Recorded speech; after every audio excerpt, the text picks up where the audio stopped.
Hello guys, welcome to our channel. This is Teja. ప్రస్తుతం మనతో పాటు సీనియర్ జర్నలిస్ట్ జగదేవ్ గారు ఉన్నారు. నమస్తే సార్. నమస్తే. సో రీసెంట్గా బీఆర్ఎస్ నాయకుడు కేటీఆర్ గారు ముఖ్యమంత్రి రేవంత్ రెడ్డి గారికి ఒక లేఖ రాయడం జరిగింది. సో ఆ లేఖలో ఏం పేర్కొన్నారో అవన్నీ కూడా మీకు ఒకసారి అడుగుతాను. ఆటో డ్రైవర్ల ఆత్మహత్యలకు వెంటనే అడ్డుకట్ట వేయాలని సూచన. 15 మంది ఆటో డ్రైవర్లు ఆత్మహత్య చేసుకున్నా స్పందించారా అని ప్రశ్న. ఉపాధి లేక ప్రజాభవన్ ముందే ఆటోను తగలబెట్టుకున్నా కనికరించారా అని నిలదీత. ఆత్మహత్య చేసుకున్న ఆటో డ్రైవర్ కుటుంబాలకు ప్రభుత్వం వెంటనే 10 లక్షల ఎక్స్ గ్రేషియా చెల్లించాలని డిమాండ్. ఉపాధి కోల్పోయిన ప్రతి ఆటో డ్రైవర్ కుటుంబానికి నెలకు 10,000 ఆర్థిక సహాయాన్ని అందించాలని సూచన. ఒక రకంగా చెప్పాలంటే వీళ్ళిద్దరి మధ్య ఈ మధ్య కాలంలో ఎక్కువగా మాటల యుద్ధం జరుగుతుంది. అండ్ రీసెంట్గానే కేసీఆర్ గారు కూడా ఎమ్మెల్యే పదవికి అతను ప్రమాణ స్వీకారం కూడా చేయడం చూసాం.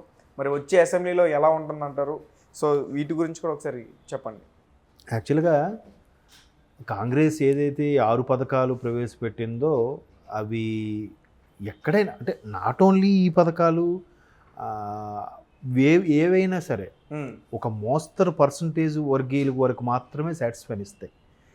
ఎవ్వరు ఏ నాయకుడు కానీ ఏ ప్రభుత్వం కానీ 100% ప్రజలకి న్యాయం చేకూరాలిలాగా సాటిస్ఫై అయ్యేలాగా పథకాలు పెట్టించలేరు. ప్రతి దాంట్లో కూడా చిన్న చిత్తగా లోపాలు ఉంటాయి. ఇది ఇంతకుముందు కూడా మాట్లాడుకున్నాం. అయితే మహిళలకి ఉచితం అనే ఆప్షన్ ఏదైతే ఉందో అది ఎక్కడ సిటీలోనే ఆటో వాళ్ళకి ఇబ్బంది అంటే ఇంకా ఊర్లలో ఇంకెంత ఇబ్బంది ఉంటుంది? అంటే అక్కడ పాసింజర్స్ తక్కువ ఉంటారు. పాసింజర్స్ తక్కువే అండ్ మోర్ ఓవర్ బస్సెస్ కూడా తక్కువే. అలాంటప్పుడు ఆటోలు ఇంకా ఇబ్బంది పడిపోతారు కదా ఊర్లలో. ఇక్కడంటే ఆల్టర్నేషన్స్ ఉంటాయి. ఇప్పుడు ప్రతి ఎండ్ పాయింట్కి బస్సు ఉండదుగా ఇక్కడ. ఇప్పుడు కొన్ని ఏరియాలు ఉన్నాయి. ఇప్పుడు అమీర్పేట ఉంది, అమీర్పేట నుంచి లోపలికి వెళ్ళాలి, లేదా ఒక కళ్యాణ్ నగర్ లోపలికి వెళ్ళాలి. బోరబండ వరకు అయితే బస్సులు ఉంటాయి, బోరబండ నుంచి ఇంకా లోపలికి వెళ్ళాలి. అప్పుడు మరి దానికి ఆల్టర్నేషన్ ఏంటి? ఖచ్చితంగా ఆటోలే ఉంటాయి, షేర్ ఆటోలు, మామూలు ఆటోలు. ఇక్కడే ఎంత సమస్య ఉన్నప్పుడు ఊర్లలో ఇంకా ఎక్కువ సమస్య ఉంటుంది కదా. అందరూ బస్సుల కోసం వెయిట్ చేసి వేలాడబడి వెళ్తారు కదా. అప్పుడు ఆ ఊర్లలో ఆటో వాళ్ళు ఇంకెక్కువ సఫర్ అవ్వాలి కదా. ఎక్కడెందుకు ఆటో వాళ్ళు సఫర్ అయ్యి ఆల్రెడీ 15 మంది సూసైడ్ చేసుకున్నారు అని అంటున్నారు కదా మీరు. ఆ 15 మంది ఎక్కడ వాళ్ళు? ఇక్కడ వాళ్ళ రూరల్ ఏరియా వాళ్ళ? రూరల్ ఏరియా వారు అయితే న్యాయమే. ఇక్కడ వాళ్ళైతే న్యాయమని నేను అంటే అలాగని అన్యాయం అని కాదు నా ఉద్దేశం. ఇక్కడ ఆప్షన్స్ ఎక్కువ ఉంటాయి అంటున్నాను. ఎన్ని బస్సులున్నా, ఎన్ని మెట్రోలు ఉన్నా, ఎంత ఓన్ ట్రాన్స్పోర్ట్లు ఉన్నా ఆటోకు ఉండాల్సిన గిరాకీ ఆటోకు ఉంది, షేర్ ఆటోకు ఉండాల్సిన గిరాకీ షేర్ ఆటోకు ఉంది, సట్విన్కి ఉండాల్సిన గిరాకీ సట్విన్కి ఉంది. పర్టికులర్ ఏరియాల్లో పర్టికులర్ టైమింగ్స్లో కూడా అన్ని వేళల్లో అంటే నేను చెప్పలేను. కానీ జనరల్గా నష్టపోదు. ఇప్పుడు ఎప్పుడైతే ఫ్రీ ఉచిత ఆడవాళ్ళకి ఫ్రీ అని అన్నారో మ్యాక్సిమం దానికే ఏలబడుతూ వెళ్ళడానికి వెయిట్ చేస్తారు. కాసేపు అయితే బస్సు వస్తుంది కదా, ఈ ఆటో వాళ్ళకి ఎందుకు 20 రూపాయలు ఇవ్వాలి? జనరల్గా ఆటో రేట్లు కూడా ఎలా ఉన్నాయంటే బస్సు మినిమం డిస్టెన్స్ 10 రూపాయలు అనుకోండి, ఆటో మినిమం డిస్టెన్స్ 20 రూపాయలు అయిపోయింది. అక్కడ 2 కిలోమీటర్ల 1 కిలోమీటర్ డిస్టెన్స్లో కూడా కదా. సో అలాంటప్పుడు ఇంతకుముందు బస్సు కోసం వెయిట్ చేశారు, 10 రూపాయలు మిగులుతుంది కదరా అని. ఇప్పుడు ఆ 10 రూపాయల గురించి కూడా ఆలోచించకుండా పూర్తి ఫ్రీ అనేసరికి ఇంకా అసలు ఆటోకి ఎవరు ప్రిఫర్ చేస్తారు? అది నష్టం జరిగింది కూడా. కొంతమంది దాన్ని బేస్ అయ్యి దాన్ని ఆధారపడి ఎవరెవరైతే రీసెంట్గా ఆటోని కొనుక్కొని లేదా అద్దెకి తెచ్చుకొని తిప్పుకోవడానికి దాని మీద జీవనోపాధి గడపాలనుకుంటున్నారో వాళ్ళు కొద్దిగా సఫర్ అవుతారు. ఎందుకంటే ర్యాపిడ్ వాళ్ళు కొన్ని వచ్చాయి కదా ఈ మధ్యకాలంలో. అటువంటి వచ్చిన తర్వాత ఆటోలకి కూడా వాటిలో యాడ్ చేశారు. క్యాబుల్లాగే బైకుల్లాగే ఆటోలు కూడా యాడ్ చేయడం వల్ల చాలామంది కార్లకి క్యాబులకి పెద్ద ఇన్నోవాలకి వెళ్లకుండా ఆటోని బుక్ చేసుకోవడం ర్యాపిడో ద్వారా కూడా మనం చూసాం కదా. ఓలాలు కానీ ఓలా ఆటో అని, ర్యాపిడో ఆటో, ఊబర్ కానీ చూసాం. సో అట్లా ప్రత్యామ్నాయ ఉపాధులు వెతుక్కుంటున్నప్పుడు బాగానే ఉండేది. ఎప్పుడైతే ఉచితం ఇది అనౌన్స్ చేశారో కొంత నష్టం అయితే జరుగుతుంది. దాన్ని ప్రతిపక్షాలు అనేసరికి ఖచ్చితంగా భూతత్వంలోనే చూపిస్తాయి కదా. ఇప్పుడు ఫర్ ఎగ్జాంపుల్ ఆర్టీసీని కార్పొరేషన్గా ఉన్నది గవర్నమెంట్లో విలీనం చేశారు, కేసీఆర్ గవర్నమెంట్లో చేశారు కదా. చేసినప్పుడు చాలామంది కొంతమంది అభిప్రాయం ఏంటి, ఇప్పటికే ఆర్టీసీ వాళ్ళు సరిగ్గా ఒక దగ్గర చేయెత్తిన ఆపర్రా. ఒకసారి బస్ స్టాప్లో వరుసగా బస్సులు ఉన్నాయనుకోండి, ముందు 2 బస్సులు ఉంటే 3వ బస్సు మళ్ళీ బస్ స్టాప్లోకి రాడు, వాడు పక్క నుంచి అలా వెళ్ళిపోతాడు. ఇప్పుడు ఇది వరకు ఇప్పుడుకైనా ఆల్రెడీ 2 బస్సు స్టాప్ దగ్గర ఇలా వస్తూ వరుసగా 3 వస్తున్నప్పుడు 2 బస్సులు ఆగితే 3వ బస్సు మరి ఆగడు, ఇలా పక్క నుంచి ఆ బారికేడ్ లోపల నుంచి వెళ్ళకుండా బయట నుంచి ఇలా వెళ్ళిపోతాడు. మన నెంబర్ చూసి మనం వెళ్ళాలి లేదా పరిగెట్టుకుంటూ వెళ్ళి ఆపితే ఎక్కితే ఓకే. మరి ఏజ్డ్ వాళ్ళు, ముసలి వాళ్ళు, ఆడవాళ్ళు ఎక్కలేని పరిస్థితి, ఆ బస్సు మిస్ అయినట్టేగా. ఇట్లాంటివి జరిగినప్పుడు కొంతమంది విమర్శించేవాళ్ళు, అబ్బా ఈ ఆర్టీసీ వాళ్ళ చేయెత్తుగానే ఆపరబ్బా, వీళ్ళు బస్ స్టాప్ దగ్గర ఆపుతారు, కొద్దిగా ఎక్కువ చేసి ఆపితే బాగుండు కదని కొన్ని విమర్శలు ఉండేవి. అలా విమర్శ ఉన్నప్పుడు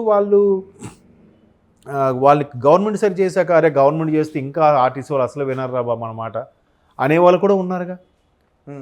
అలాగని అందరికీ ఆపాదిస్తామా? కాదు కదా. మంచిగా మనకు కొద్దిగా లగేజ్తో ఉన్నా కొద్దిగా ఆపండి అంటే, నేను ఇప్పటికి ఎన్నిసార్లు ఆర్టీసీ బస్సు ఎక్కానో అన్నిసార్లు కూడా ఈ స్టాప్కి నెక్స్ట్ స్టాప్కి మధ్యలో నాకు 3 కిలోమీటర్స్ డిస్టెన్స్ ఉంటుంది. 1 km తర్వాత నా ఇల్లు ఉంటుంది ఒక స్టాప్కి.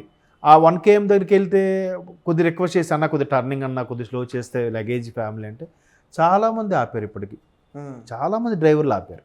ఎవరో ఒకరు అన్న ఇలా పెట్టొద్దన్న మధ్యలో అని ఒక ఆయన అలాగే కొంచెం విసుక్కున్నాడు కానీ కొంచెం ముందుకెళ్ళి ఆపాడు. ఇంకా అదే అలవాటు అయిపోద్ది అందరికీ అన్నట్టుగా. ఇలా నష్టంగా అదే చెప్తున్నాను కదా, ఇలాంటి పరిస్థితులు ఉన్నప్పుడు అరే ఆర్టీసీ వాళ్ళు వీళ్ళు గవర్నమెంట్ సైడ్ చేస్తే వీళ్ళు కనీసం కళ్ళు ఎత్తికెక్కిపోతాయరా, వీళ్ళు చెప్పిన మాట వినరా అనేవాళ్ళు ఉన్నారు. లేదు వీళ్ళు గవర్నమెంట్ చేయడం వల్ల హ్యాపీగా ఇంకా బాగా పనిచేస్తారు, లాభాల్లో ఆర్టీసీ నడుస్తుంది అనేవాళ్ళు ఉన్నారు. ఏది కరెక్ట్ అంటారు? ఎవరు అనుభవం ప్రకారం వాళ్ళు ఎలా వస్తాయి సార్? ఎక్కువ మంది జనాలు తిరగడం వల్ల లాభాలు వస్తాయి. అంటే లాభాలు అంటున్నారు కదా సార్ ఆర్టీసీ బస్సులకి, కానీ ఇక్కడ మహిళలకు ఉచితంగా పెట్టారు కదా, ఇంకా లాభాలు ఎక్కడి నుంచి వస్తాయి? అదే మహిళలకు ఉచితంగా పెట్టిన వల్ల కొంత మేరకు నష్టం అన్న కానీ లాభం తగ్గుతుంది. ఎలా అంటే యాక్చువల్గా ఒక్క ఆర్టీసీ అంటే ప్రతి పల్లికి కూడా యాక్సెస్ ఉన్నది గవర్నమెంట్ ఆర్టీసీలే కదా.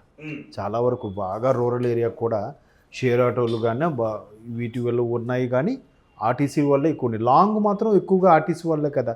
ఇప్పుడు డిస్ట్రిక్ట్స్కి వెళ్ళేవి, ఇక్కడ నుంచి వెళ్ళేవి సూపర్ లగ్జరీలు కానీ వాల్వోలు అవి అంతర్రాష్ట్రానికి వెళ్ళేవి. మోర్ ఓవర్ ట్రాన్స్పోర్ట్ కూడా ఇప్పుడు బాగా చేరువ చేస్తుంది. దానికి అనుసంధానంగా ANL పార్సిల్ అనేది ఉంటుంది. లేదంటే గవర్నమెంట్ ఆర్టీసీ వాళ్ళకి కూడా ఇప్పుడు కొంత ఆ వెయిట్కి ఎంత వెయిట్కి 30 కిలోల వరకు ఎంత ప్రైస్ అని, 50 కిలోలకి ఎంత ప్రైస్ అని కూడా పెట్టి ప్రతిదీ కూడా ట్రాన్స్పోర్ట్ చేస్తున్నారు. అండ్ మోర్ ఓవర్ సిటీలో చూసుకుంటే ప్రతి బస్ స్టాప్ దగ్గరకు కూడా టికెట్ కౌంటర్తో పాటు ఇలా పార్సిల్ కౌంటర్ని కూడా బుక్ చేసుకునే ఆప్షన్స్ ఇవ్వడం, త్రూ వాళ్ళని డ్రైవర్ ద్వారా ట్రాన్స్పోర్ట్ చేయడం కూడా చేస్తున్నారు. ఇంకొకటి కూడా నేను అంటే గత కొన్నేళ్ళుగా ఒక 5-6 ఏళ్ళుగా నేను అబ్జర్వ్ చేసింది ఏంటంటే, లాంగ్ వెళ్ళే వాటికి ఒకరినే పెట్టేస్తున్నారు, డ్రైవర్ ఒక్కరే, ఇంకా కండక్టర్ ఏముంటారు, వాళ్ళే ఎక్కే వాళ్ళందరికీ టికెట్ కొట్టేయడం, వాళ్ళే తీసుకెళ్ళిపోవడం. సో అక్కడ ఒక మ్యాన్ పవర్ తగ్గించగలుగుతున్నారు కదా. సో ఒకరి శాలరీ తగ్గుతున్నట్టు అవుతుంది కదా. సో అది కూడా యాడింగే కదా. ఎక్కడెక్కడ వేస్టేజ్ ఉంటుందో దాన్ని కూడా చేస్తున్నారు. లేదు లాంగ్ ఇక్కడ నుంచి వైజాగ్ వెళ్ళేవి, హైదరాబాద్ నుంచి వైజాగ్ బెంగళూరు వెళ్ళే వాటికి అయితే ఇద్దరిని పెడుతున్నారు, ఇద్దరు డ్రైవర్లే. ఒకరు రెస్ట్ తీసుకుంటారు, ఒకరు టికెట్ కొడుతుంటారు, వాళ్ళే డ్రైవ్ చేస్తుంటారు. సార్ ఇక్కడ నుంచి వైజాగ్ వెళ్ళే వాళ్ళకి ఫ్రీయేనా మహిళలకు బస్సు? తెలంగాణ ఎందుకు ఫ్రీ ఉంటుంది? వైజాగ్ వరకు తెలంగాణ బార్డర్ వరకు ఫ్రీ ఉంటుంది, తర్వాత ఉండదు. తెలంగాణ బస్సు కదా, తెలంగాణ బస్సు అయినా తెలంగాణలో తిరిగే వరకు ఫ్రీ అన్నారు వాళ్ళు.